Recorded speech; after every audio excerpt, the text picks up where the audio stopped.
Hi, my loves. Hope you're comfortable and ready to cuddle in and listen, because this is chapter 2 of Anne of Green Gables. Chapter 2 is called Matthew Cuthbert is Surprised. If you remember, Matthew's on his way to pick up a boy from the train station that he and Marilla are adopting. Matthew Cuthbert and the sorrel mare jogged comfortably over the 8 miles to Bright River. It was a pretty road, running along between snug farmsteads, with now and again a bit of balsamy firwood to drive through, or a hollow where wild plums hung out their filmy bloom. The air was sweet with breath of many apple orchards, and the meadows sloped away in the distance to horizon mists of pearl and purple, while the little birds sang as if it were the one day of summer in all the year. Remember, I said I love Lucy Maud Montgomery. That's the author's description. And if you close your eyes and listen, maybe you can picture it too. Matthew enjoyed the drive after his own fashion, except during the moments when he met women and had to nod to them. For in Prince Edward Island, you were supposed to nod to all and sundry you meet on the road, whether you know them or not. Matthew dreaded all women, especially, except Marilla and Mrs. Rachel. He had an uncomfortable feeling that the mysterious creatures were secretly laughing at him. He may have been quite right in thinking so, for he was an odd-looking personage, with an ungainly figure and long iron gray hair that touched his stooping shoulders, and a full, soft brown beard, which he had worn ever since he was 20. In fact, he had looked at 20 very much as he looked at 60, lacking a little bit of grayness. When he reached Bright River, there was no sign of any train. He thought he was too early, so he tied his horse in the yard of the small Bright River Hotel and went over to the station house. The long platform was almost deserted, the only living creature in sight being a girl who was sitting on a pile of shingles at the extreme end. Matthew, barely noting that it was a girl, sidled past her as quickly as possible without looking at her. Had he looked, he could hardly have failed to notice the tense rigidity and expectation of her attitude and expression. She was sitting there waiting for something or somebody, and since sitting and waiting was the only thing to do just then, she sat and waited with all her might and main. Matthew encountered the station master locking up the ticket office preparatory to going home for supper, and asked him if the 5:30 train would be along soon. "Oh, the 5:30 train has been in and gone half an hour ago," answered that brisk official. "But there was a passenger dropped off for you, a little girl. She's sitting out there on the shingles. I asked her to go into the ladies' waiting room, but she informed me gravely that she preferred to stay outside. There was more scope for imagination, she said. She's a case, I should say." "I'm not expecting a girl," Matthew said blankly. "It's a boy I've come for. He should be here. Mrs. Alexander Spencer was to bring him over from Nova Scotia for me." The station master whistled. "Whew, guess there's some mistake," he said. "Mrs. Spencer came off the train with that girl and gave her into my charge. Said you and your sister were adopting her from an orphan asylum, and that you would be along for her presently. That's all I know about it, and I haven't got any more orphans concealed hereabouts." "I don't understand," said Matthew helplessly, wishing that Marilla was at hand to cope with the situation. So now we found out that Marilla and Matthew are actually brother and sister, not husband and wife. Interesting. "Well, you'd better question the girl," said the station master carelessly.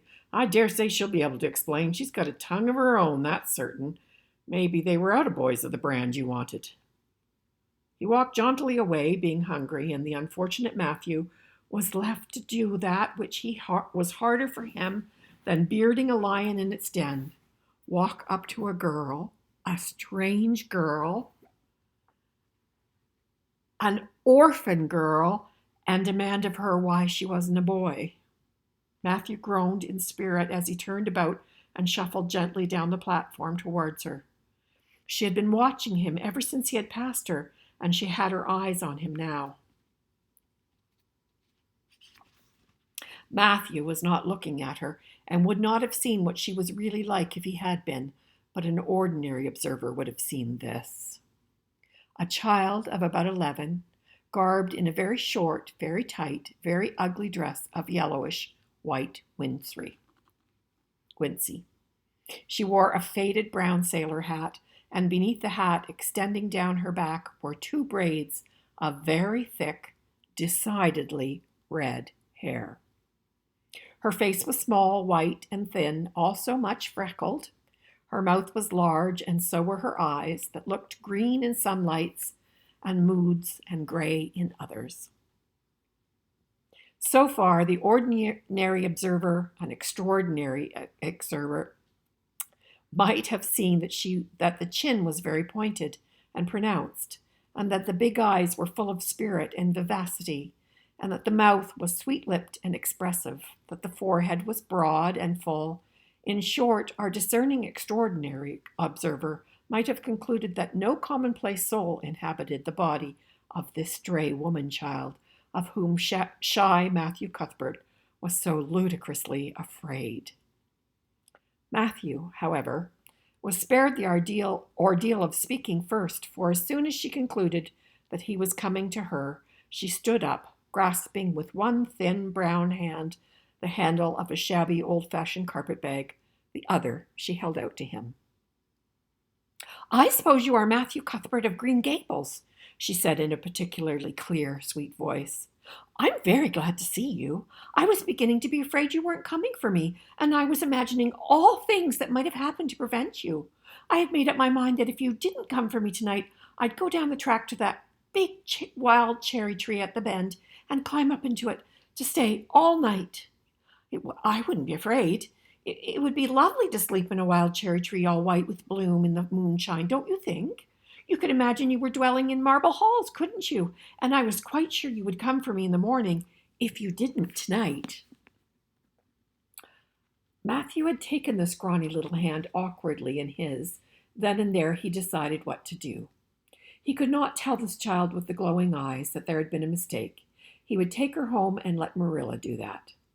She couldn't be left at Bright River anyhow, no matter what mistake had been made, so all questions and explanations might as well be deferred until he was safely back at Green Gables. "I'm sorry I was late," he said shyly. "Come along, the horse is over in the yard. Give me your bag." "Oh, I can carry it," the child responded cheerfully. "It isn't heavy. I've got all my worldly goods in it, but it isn't heavy. And if it isn't carried in just a certain way, the handle pulls out, so I better keep it because I know the exact knack of it. It's an extremely old carpet bag. Oh, I'm very glad you've come, even if it would have been nice to sleep in a wild cherry tree. We've got a long drive to the place, haven't we? And Mrs. Spencer said it was 8 miles. I'm glad because I love driving. Oh, it seems so wonderful that I'm going to live with you and belong to you. I never belonged to anybody, not really, but the asylum was the worst. I've only been in it for 4 months, but that was enough. I don't suppose you were ever an orphan in an asylum, so you can't possibly understand what it's like. It's worse than anything you could imagine. Mrs. Spencer said it was wicked of me to talk like that. I didn't mean to be wicked. It's so easy to be wicked without knowing it, isn't it? They were good, you know, the asylum people, but there's so little scope for the imagination in an asylum, only just in the other orphans. It was pretty interesting to see amazing things about them, to imagine that perhaps the girl who sat next to you was really the daughter of a belted earl, who had been stolen away from her parents in her infancy by a cruel nurse who died before she could confess. I used to lie awake at nights and imagine things like that because I didn't have time in the day. I guess that's why I'm so thin. I am dreadfully thin, ain't I? There isn't a pick on my bones. I do love to imagine I'm nice and fat and plump with dimples in my elbows." With this, Matthew's companion stopped talking, partly because she was out of breath, and partly because they had reached the buggy.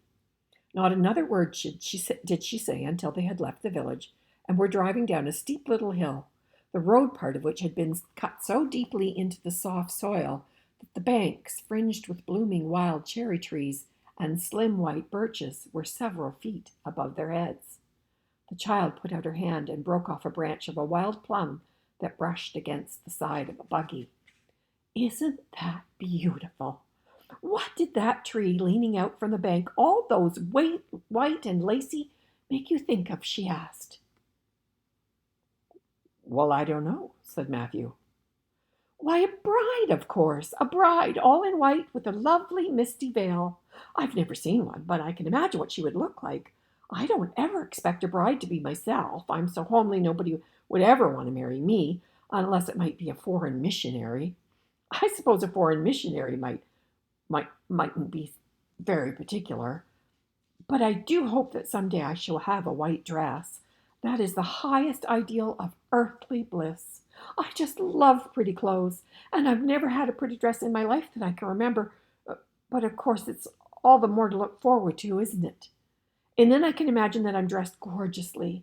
This morning when I left the asylum, I felt so ashamed because I had to wear this horrid old wincey dress. All the orphans had to wear them, you know. A merchant in Hopetown last winter donated 300 yards of wincey to the asylum. Some people said it was because he couldn't sell it, but I'd rather believe that it was out of the kindness of his heart, wouldn't you? When we got on the train, I felt as if everybody must be looking at me and pitying me. But I just went to work and imagined that I had on the most beautiful pale blue silk dress, because when you are imagining, you might as well imagine something worthwhile. And a big hat, all flowers and nodding plumes, and a gold watch and kid gloves and boots. I felt cheered up right away, and I enjoyed my trip to the island with all my might. I wasn't a bit sick coming over in the boat.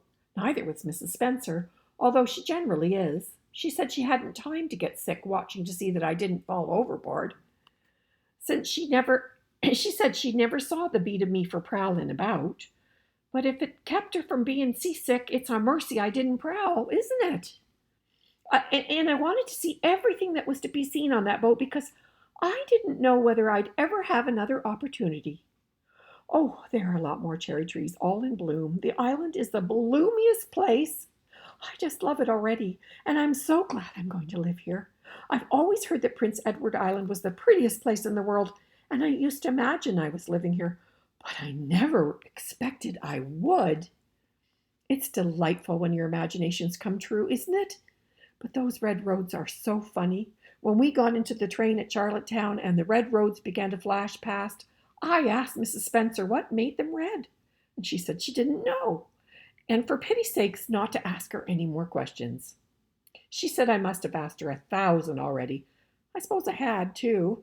But how are you going to find things out if you don't ask questions? And what does make the roads red? Well, I don't know, said Matthew. I haven't been to Prince Edward Island, but I remember hearing that the roads are red. That's interesting. Well, that's one of the things to find out sometime. Isn't it splendid to think of all the things there are to find out about? It just makes me feel glad to be alive. It's such an interesting world. It wouldn't be half so interesting if we knew all about everything, would it? There'd be no scope for imagination then, would there? But am I talking too much? People always tell me I do.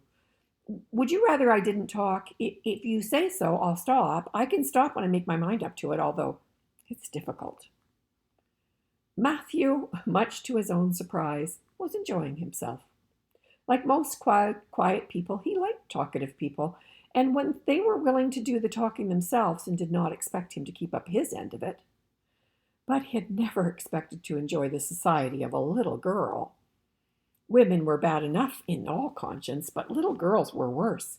He detested the way they had of sidling past him timidly, with sideways glances, as if they expected him to gobble them up at a mouthful if they ventured to say a word.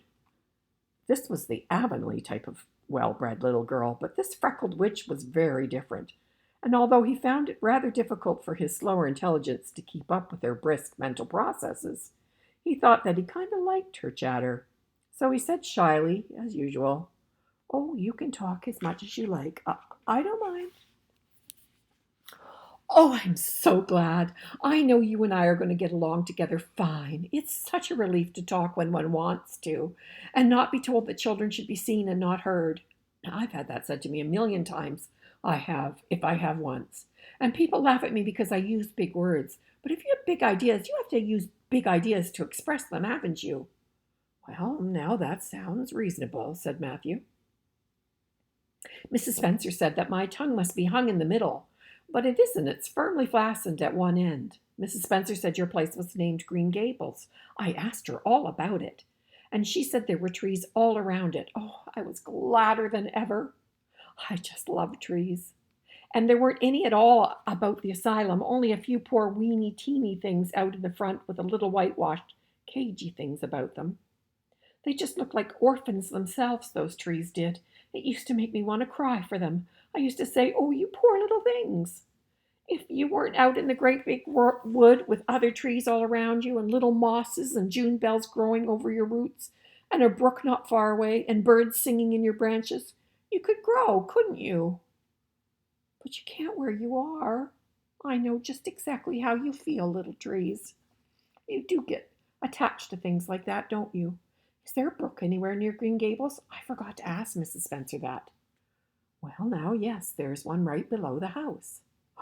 Fancy! It's always been one of my dreams to live near a brook. I never expected I would, though. Dreams don't often come true, do they? Wouldn't it be nice if they did? But just now I feel pretty nearly perfectly happy. I can't feel exactly perfectly happy. Well, what color would you call this? She twitched one of the long, glossy braids over her thin shoulder and held it up before Matthew's eyes. Matthew was not used to deciding on tints of ladies' tresses, but in this case there couldn't be much doubt. Well, it's red, ain't it? He said. The little girl let her braid drop back with a sigh that seemed to come from her very toes and to exhale forth all the sorrows of the ages. Yes, it's red, she said resignedly. Now you see why I can't be perfectly happy. Nobody who had red hair. I don't mind the other things so much, the freckles and the green eyes and my skinniness. I can imagine them away. I can imagine that I have beautiful rose leaf complexion and lovely starry violet eyes, but I cannot imagine that red hair away. I do my best. I think to myself, now my hair is a gorgeous black, black as the raven's wing. But all the time I know it is just plain red, and it breaks my heart. It will be my lifelong sorrow. I read of a girl once in a novel who had a lifelong sorrow, but it wasn't red hair. Her hair was pure gold, rippling back from her alabaster brow. What's an alabaster brow? I never could find out. Can you tell me? Well, now I'm afraid I can't, said Matthew, who was getting a little dizzy. He felt as if he had at once felt in his rash youth when another boy had enticed him on the merry-go-round at a picnic. Well, whatever it must have been, something nice because she was divinely beautiful. Have you ever imagined what it must feel like to be divinely beautiful? Well, now, no, I haven't, confessed Matthew ingenuously. I have, often. Which would you rather be if you had the choice, divinely beautiful or dazzlingly clever or angelically good? Well, now, I don't know exactly. Well, either do I. I can't decide. But it doesn't make much real difference, for it isn't likely I'll be either. It's certain I'll never be angelically good. Mrs. Spencer says, oh, Mr. Cuthbert! Oh, Mr. Cuthbert! Oh, Mr. Cuthbert! That was not what Mrs. Spencer had said. Neither had the child tumbled out of the buggy, nor had Matthew done anything astonishing. They had simply rounded a curve in the road and found themselves in the avenue. The avenue, so called by the Newbridge people, was a stretch of road 400 or 500 yards long, completely arched over with huge, wide-spreading apple trees, planted years ago by an eccentric old farmer. Overhead was one long canopy of snowy, fragrant bloom. Below the boughs, the air was full of a purple twilight, and far ahead a glimpse of painted sunset sky shone like a great rose window at the end of a cathedral aisle. Have you ever seen apple blossoms? They're so beautiful. Its beauty seemed to strike the child dumb. She leaned back in the buggy, her thin hands clasped before her, her face lifted rapturously to the white splendor above. Even when they had passed out and were driving down the long slope to Newbridge, she never moved or spoke. Still, with rapt face, she gazed afar into the sunset west, with eyes that saw visions trooping splendidly across that glowing background. Through Newbridge, a bustling little village where dogs barked at them and small boys hooted and curious faces peered out from the windows, they drove, still in silence. When 3 more miles had dropped away behind them, the child had not spoken. She could keep silence, it was evident, as energetically as she could talk. "I guess you're feeling pretty tired and hungry," Matthew ventured at last, accounting for her long visitation of dumbness with the only reason he could think of. "But we haven't very far to go now, only another mile." She came out of her reverie with a deep sigh and looked at him with the dreamy gaze of a soul that had been wandering afar, star-led. "Oh, Mr. Cuthbert," she whispered, "that place we came through, that white place, what was it?" "Well, you must mean the avenue," said Matthew, after a few moments' profound reflection. "It's a kind of pretty place." "Pretty? Oh, pretty doesn't seem the right word to use. Not beautiful either. They don't go far enough. Oh, it was wonderful, wonderful. It's the first thing I ever saw that couldn't be improved upon by imagination. It made a queer, funny ache, and yet it was a pleasant ache. Did you ever have an ache like that, Mr. Cuthbert?" "Well, now, I can't recall that I ever had." "Oh, I've had it lots of time whenever I see anything royally beautiful, but they shouldn't call that lovely place the Avenue. There's no meaning in a name like that. They should call it, let me see, the White Way of Delight. Isn't that a nice imaginative name? When I don't like the name of a place or a person, I always imagine a new one and always think of them so. There was a girl at the asylum whose name was Hepzibah Jenkins, but I always imagined her as Rosalia de Vere. Other people may call that place the Avenue, but I will always call it the White Way of Delight." "Have we really only another mile to go before we get home?" "I'm glad and I'm sorry. I'm sorry because this drive has been so pleasant, and I'm always sorry when pleasant things end. Something still pleasanter may come after, but you can never be sure, and it's so often the case that it isn't pleasanter. That has been my experience anyhow.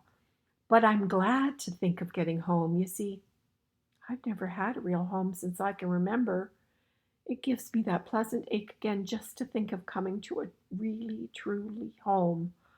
Oh, isn't that pretty?" They had driven over the crest of a hill. Below them was a pond, looking almost like a river, so long and winding it was. A bridge spanned it midway, and from there to its lower end, where an amber-hued belt of sandhills shut in from the dark blue gulf beyond. The water was a glory of many shifting hues, the most spiritual shadings of crocus and rose and ethereal green, with other elusive tintings for which no name has ever been found. Above the bridge, the pond ran up into fringing groves of fir and maple, and lay all darkly translucent in their wavering shadows. Here and there a wild plum leaned out from the bank like a white-clad girl tiptoeing to her own reflection.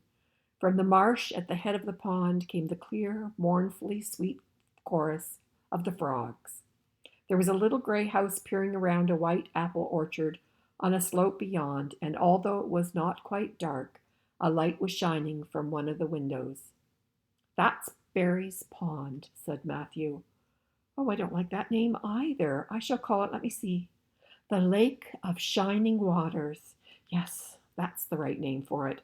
I know because of the thrill. When I hit on a name that suits exactly, it gives me a thrill. Do things ever give you a thrill?"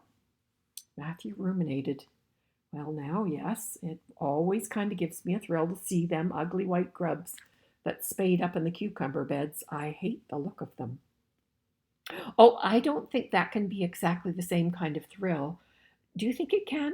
There doesn't seem to be much connection between grubs and lakes of shining water, does there? But why do other people call it Barry's Pond? Well, I reckon because Mr. Barry lives up there in that house. Orchard Slope's the name of this place. If it wasn't for that big bush behind it, you could see Green Gables from here. But we have to go over the bridge and round the road, so it's nearly half a mile further. Has Mr. Barry any little girls? Well, not so very little either, about my size.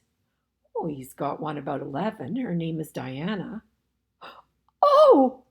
And with a long indrawing of breath, oh, what a perfectly lovely name.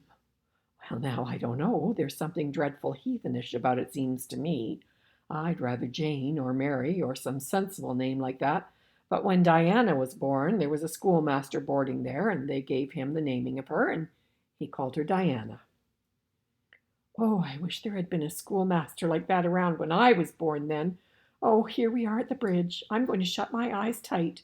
I'm always afraid going over bridges. I just can't help imagining that perhaps just as we got to the middle, they'll crumple up like a jackknife and nip us.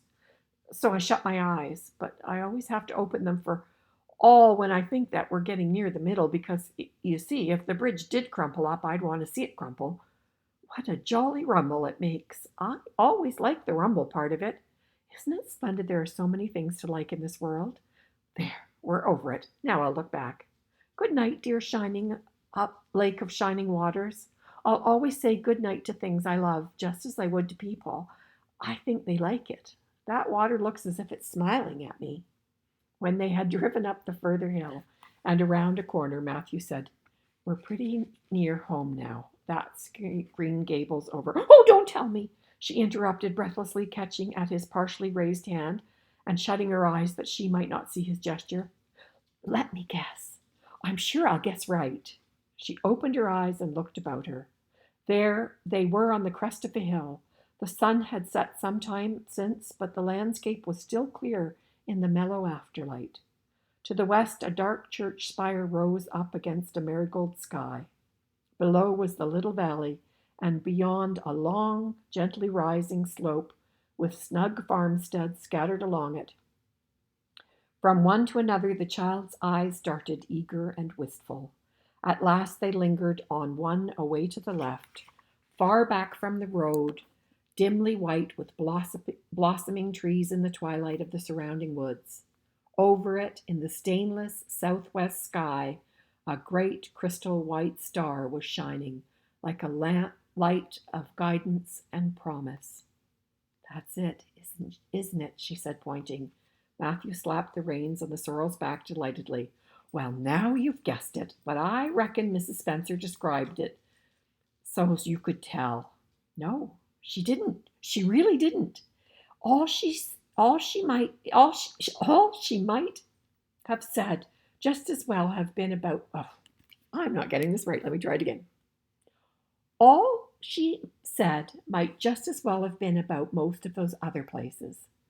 I hadn't really any idea what it looked like, but just as soon as I saw it, I felt it was home. Oh, it seems as if I must be in a dream. Do you know my arm must be black and blue from the elbow up, for I've pinched myself so many times today. Every little while, a horrible sinking feeling that would come over me, and I'd be so afraid it was all a dream. Then I'd pinch myself to see if it was real, until suddenly I remembered that even supposing it was only a dream, I'd better go on dreaming as long as I could, so I stopped pinching. But it is real. We're nearly home. With a sigh of rapture, she relapsed into silence. Matthew stirred uneasily. He felt glad that it would be Marilla and not he who would have to tell this waif of the world that the home she longed for was not to be hers after all. They drove over Lynn's Hollow, where it was already quite dark, but not so dark that Mrs. Rachel could not see them from her window vantage, and up the hill and into the long lane of Green Gables. By the time they arrived at the house, Matthew was shrinking from the approaching revelation. with an energy he did not understand. It was not of Marilla or himself he was thinking, or of the trouble this mistake was going to make for them, but of the child's disappointment. When he thought of that rapt light being quenched in her eyes, he had an uncomfortable feeling that he was going to assist at murdering something, much like that same feeling that came over him when he had to kill a lamb or calf or any other innocent little creature. The yard was quite dark as they turned into it, and the poplar leaves were rustling silkily all around. "Listen to the trees talking in their sleep," she whispered as he lifted her to the ground. "Oh, what nice dreams they must have." Then, holding tightly to the carpet bag which contained all her worldly goods, she followed him into the house. And that's the end of chapter 2. So hard for me to read that without crying. Matthew couldn't tell her. Marilla has to tell her. This will not be her home. Till next time, hope you enjoyed it. Love you.